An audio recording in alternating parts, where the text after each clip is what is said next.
Mossad Mossad হল ইসরায়েলের জাতীয় গোয়েন্দা সংস্থা। আমানুশিন বেতের পাশাপাশি এটি ইসরায়েলি গোয়েন্দা সম্প্রদায়ের অন্যতম প্রধান সংগঠন। মোসাদ গোয়েন্দা তথ্য সংগ্রহ, গোপন অভিযান ও সন্ত্রাসবাদ দমনে কাজ করে।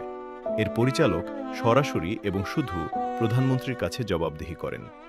মোসাদ গোপন যুদ্ধের ভিতর থেকে উঠে আসা এক অদৃশ্য শক্তি।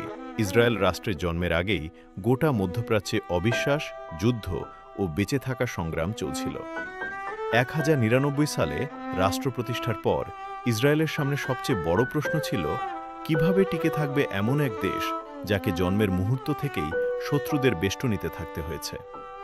এই প্রশ্নের উত্তর খুঁজতেই গড়ে উঠল মোসাদ, যার পূর্ণ নাম হামোসাদ লে মোদিন উলে তাফকিদিম মেয়ুছাদিম, অর্থাৎ ইন্টেলিজেন্স অ্যান্ড স্পেশাল অপারেশনসের ইনস্টিটিউট। এর প্রতিষ্ঠাতা ছিলেন ডেভিড বেন গুরিয়ন আর প্রথম পরিচালক রেউভেন শিলোয়া। মোসাদের জন্ম হয়েছিল শুধু সামরিক গোয়েন্দা সংস্থা হিসেবে নয়, বরং রাষ্ট্রের অস্তিত্ব রক্ষাকে কেন্দ্র করে। এর পরিচালক সরাসরি এবং শুধু প্রধানমন্ত্রীর কাছে জবাবদিহি করেন। এ সংস্থা শুরু থেকেই ছিল দুই কূটকৌশলের উপর নির্মিত: চরম গোপনীয়তা, প্রাণঘাতী নিখুঁততা মোসাদের শুরুর লক্ষ্য ছিল।